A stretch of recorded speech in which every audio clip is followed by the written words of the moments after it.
everybody, and welcome to Storm Reads, and today I am going to be talking about some eARCs that I have recently acquired from the last time that I talked about them. I know that I most likely won't get to all my eARCs on time, so I thought I would start talking about them so that you could see what's out there that I have acquired in case you haven't heard about them. And so I'm going to go with, I have 2 for this month, and then the rest are going to be for like October, November, December, and even into 2023. I can't believe it, but yeah, there's going to be some for there. The first one I have came out September 13th, and it's Monster Club by Darren Aronofsky, probably butchered that, and Ari Handel. This is a middle grade, and it says, like almost everything in 11-year-old Eric Doodle King's life, King's Wonderland, the amusement park that his great-great-grandfather founded, was seriously damaged in a hurricane hit his beloved Coney Island neighborhood. Now, hungry property developers are circling the wreckage of this once awesome King's Wonderland, and Eric's family is falling apart from the threat of losing it all. And the one thing that keeps him together is his Monster Club, but his friends have started to think that the Monster Club is just for kids and it's no longer fun anymore, and are moving on to different things. And he likes to draw the monsters and things like that with his friends, so he's kind of devastated. So one day he found a long-lost vial of magic ink that he must not have known about. And anyway, he draws some monsters and they come to life. And so then a Monster Club takes on a whole new meaning. So they're going to have to probably fight these monsters or whatever. So it's going to be perfect for next month for the Halloween. And it does involve friends, so it'd be good for the Scooby-Doo prompt and things like that. So I am excited to get to that one, and it's probably going to be one on my list for next month. Another one that'll be good for next month as well is The Star Did Wonder, Darkling, and it's comes out September 13th as well. Both this one and Monster Club are both from HarperCollins. Forgot to say that before, so they're from HarperCollins. And so this one is a suspenseful, atmospheric horror set in 1980s Oregon, perfect for fans of Stranger Things. And I've talked about this one in my anticipated reads video, so I won't talk too much about this one. But basically it's about a kid who maybe has watched one too many horror movies, and he sees sinister things with everything, and then something happens in his sleepy seaside town, and he just doesn't think that these things should be happening, but there's an evil that has been unleashed, and he's going to have to try to figure it out along with some of the other kids in the town, I'm guessing. So it sounds fun. So moving along to October 4th, from Berkeley, I have Station Eternity by Mur Lafferty, and this one is a cozy mystery with a little bit of a twist because it has a speculative bent on it because it is set in space. So I think that's kind of cool. I'm not a sci-fi person, but I thought maybe this would be more on the lighter edge of sci-fi, and I'd be able to handle it. But I was really curious about a space cozy mystery, I guess. But this has amateur detective Mallory Viridian's talents for solving murder ruined her life on Earth. So it drove her to live on an alien planet, a space station, but her problems follow her there. So she ends up finding like a dead body, I think, there, and so there's been a murder on the space station, and of course she can't help but try to figure out what happened. And so yeah, so she can't get away from solving murders and everything, no matter how far she travels. So I think that'd be kind of fun. So the next one I have is comes out on October 4th, and it's from Random House, and I've talked about this one on my anticipated reads. So this one is Pretty Dead Queens by Alexa Dunn, so I was excited to get a hold of that one. And this one was about the homecoming queen is dead, and she is not the first unsolved murder in Seaville High, and so the 17-year-old Cecilia she goes to live with her estranged grandmother, and she is going to look into what is happening, because is there a copycat killer on the loose, and try to solve what's going on in this town. And so it sounds like it'll be a really good one, and it's a young adult mystery, and I'm hit or miss with young adult mysteries, but for the most part I usually enjoy them well enough, and so I can't wait to get to that one. And I'm probably gonna say I can't wait to get to that one on all of them, because I do really want to get to them all. There's not enough time in the month and year.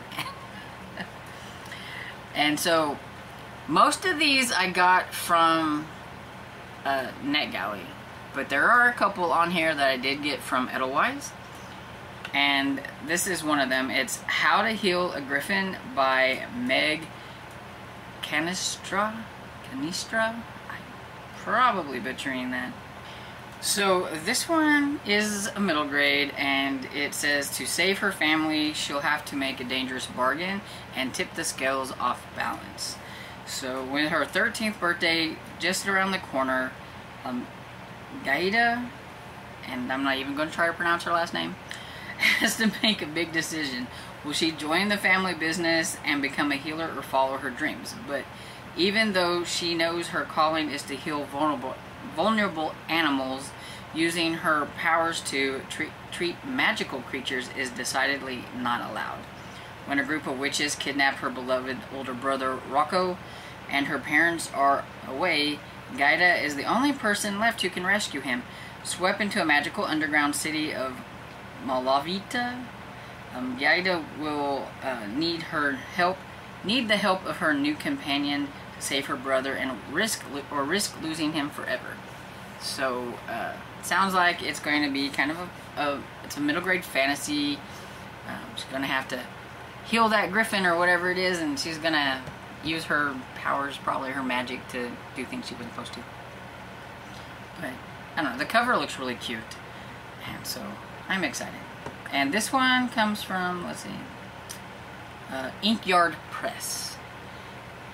And did I say it come out on October 4th? Can't remember. And so then moving on to October 6th, I have Twig Man.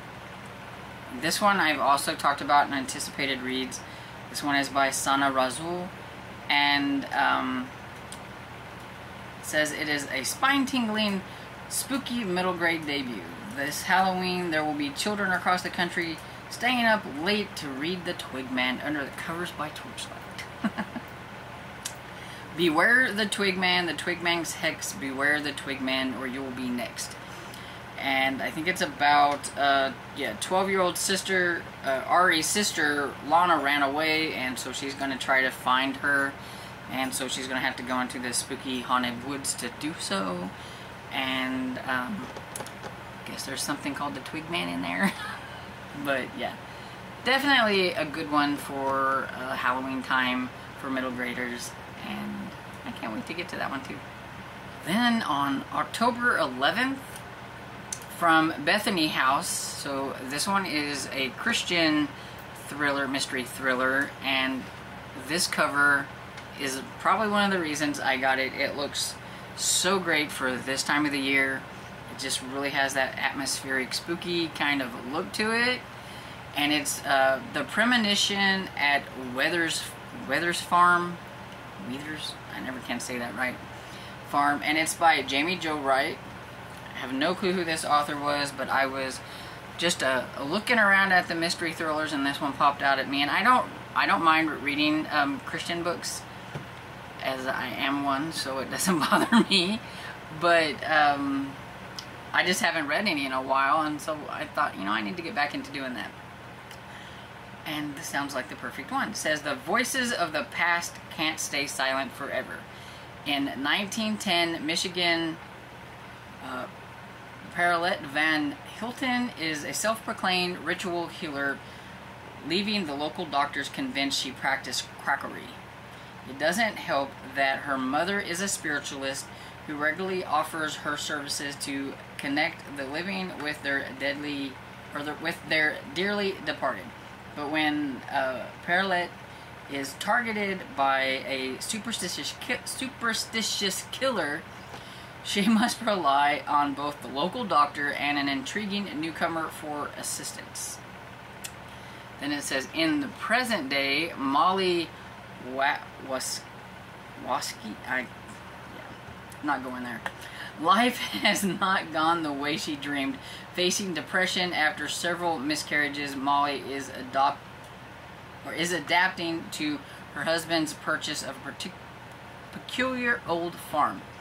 A search for a family tree pulls Molly deep into a centuries-old murder case and the web of deception, all made more mysterious by the disturbing shadows and sounds inside the farmhouse.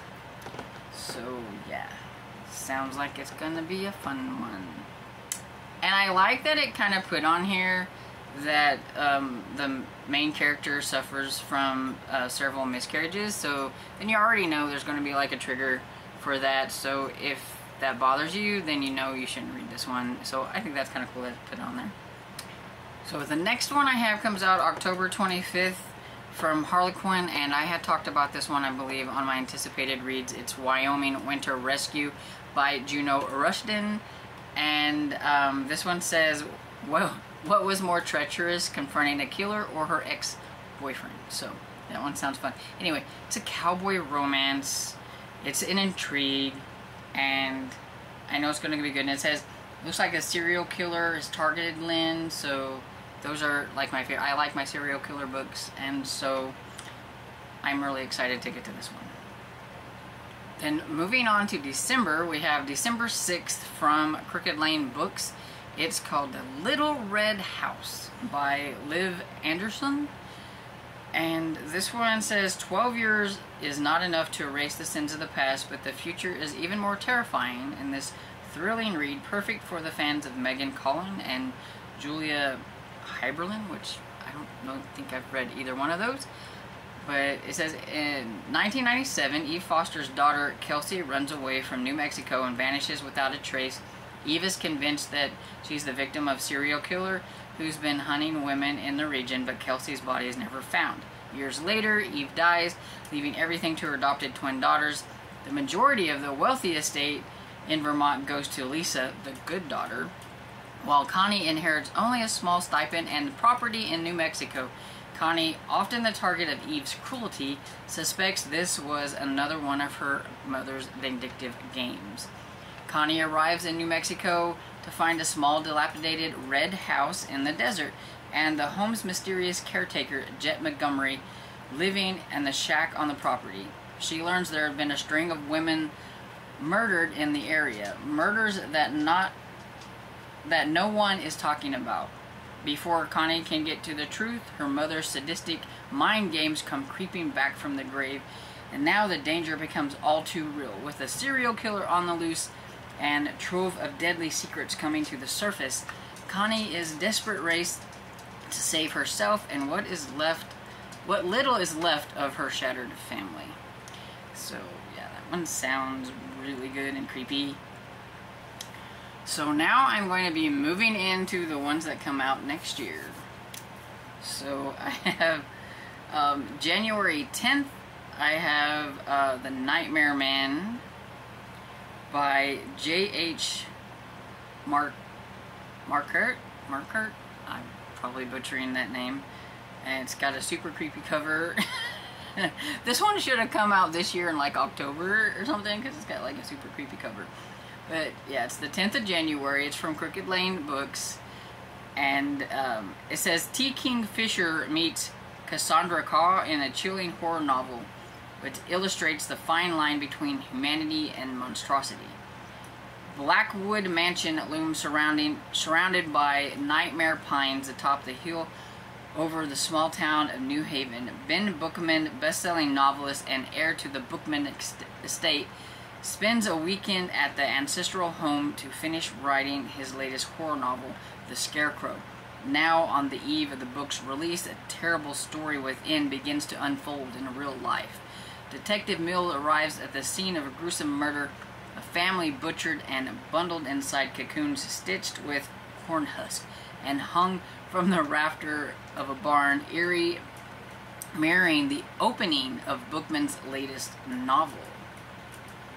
And I will just stop there because that sounds super creepy right there. And I don't need to know any more. And you probably don't either. If you think that sounds really good, then you'll want to read this one. So the next one I have also comes out on January 10th. And this one is from Crooked Lane Books. And I think I've talked about this one before. It's The Game is a Footnote by Vicki Delaney. It is the latest book in the Sherlock Holmes Bookshop series. And it says, Gemma Doyle and Jane Wilson are back on the case when a body is discovered in a haunted museum. And since this is like way up in the series, I don't want to say too much about what it's about in case it has spoilers in it. Let's see, but it says, let's see, Scarlet House, a now historical reenactment museum, is the oldest building in West London, Massachusetts. I can never say that. When things start moving around on their own, board members suggest that Gemma Doyle, an owner of Sherlock Holmes Bookshop and Emporium, might be able to get to the bottom of it. So, yeah. This one sounds like it would have been like super great to come out like in spooky time too, since it's got a haunted house type of thing, but yeah, I'm excited to get to that one. It's one of my favorite series. I love this one, so I can't wait for that one. I've gotten a lot of things from Crooked Lane Books. So on February 7th, I have Murder at an Irish Castle by Ellie Brannigan, and this is also from Crooked Lane Books. And I just really like the cover of this one. It looks like it's been painted, and I really like the painted look to a book. And so this one is, it says it's fans of Hannah Dennison and Carleen O'Connor's mysteries. Will like this one, of course, because it is set in Ireland, and I got this one because it's set in Ireland in hopes that I like it more than the one I've been reading from Carleen O'Connor. So, we'll hope. Rodeo Drive bridal wear designer Rain McGrath expects her 30th birthday to start with a power lunch and end with champagne, lobster, and diamond engagement ring from her fiance. Instead, flat broke and busted, she's on a plane to Ireland where she discovers that she's inherited a run-down family castle. So, sounds like it'll be a lot of fun. So I'm sure once she gets there, she's going to find a dead body because it is a cozy mystery, and we know how that all goes. And sleuthing starts from there. So, yeah, sounds fun. I like the cover, and it's Ireland, so don't let me down. Okay, so the next one is the only other one that I got from Edelweiss, and this one is What Stays Buried by Suzanne Young, and it is a middle grade book, and I got this one from HarperCollins. Comes out March 7th, and it says 12-year-old Callista Wynn will lose her ability to speak with the dead on her 13th birthday, and with only a few weeks left, children have started going missing. When Callista meets the Tall Lady, an angry spirit with a grudge against Callista, her family, and the entire town, she knows she's found the ghost responsible for the disappearances. It's up to Callista, the only one who can see the Tall Lady, to stop her. If she doesn't, Callista won't just lose her power, she'll lose everyone she has left. Sounds like quite the spooky middle grade book, and I'm there for it, and I can't wait. Okay, so the last one I have comes out March 14th. It's from Poison Pen Press, and it's called Death and Croissants by Ian Moore. I just really liked the cover. I don't know if that is a dead bird or a chicken that's on there, but I was intrigued. And anyway, it says Richard is a middle-aged Englishman who runs a B&B in the fictional Val de Follette in the Loire Valley. Nothing ever happens to Richard, and really that's the way he likes it. Don't blame him. One day, however, one of his older guests disappears, leaving behind a bloody handprint on the wallpaper. Another guest, the exotic Valerie, persuades a reluctant Richard to join her in investigating the disappearance. Richard remains a dazed passenger in the case until things become really serious and someone murders Ava Gardner, one of his beloved hens. Oh, okay, so there we go. It is a chicken. Oh, wait. It says, and you don't mess with the fellow's hens. So, it says Death and Croissants is an unputdownable, hilarious mystery perfect for the fans of Richard Osman's Thursday Murder Club. And so we will see if it matches up to that or not. I have seen that it doesn't have a lot of reviews yet, but it doesn't have very good ones. But we'll see, because I mean, it sounds fun. And I just like the cover, and you know, I'm gonna see if I like it myself. So there you have it. That's all of the eARCs that I have got since the last time that I showed you the eARCs that I had gotten. Hopefully that you found some in here that you would like to get your hands on yourself. I can't wait to read these.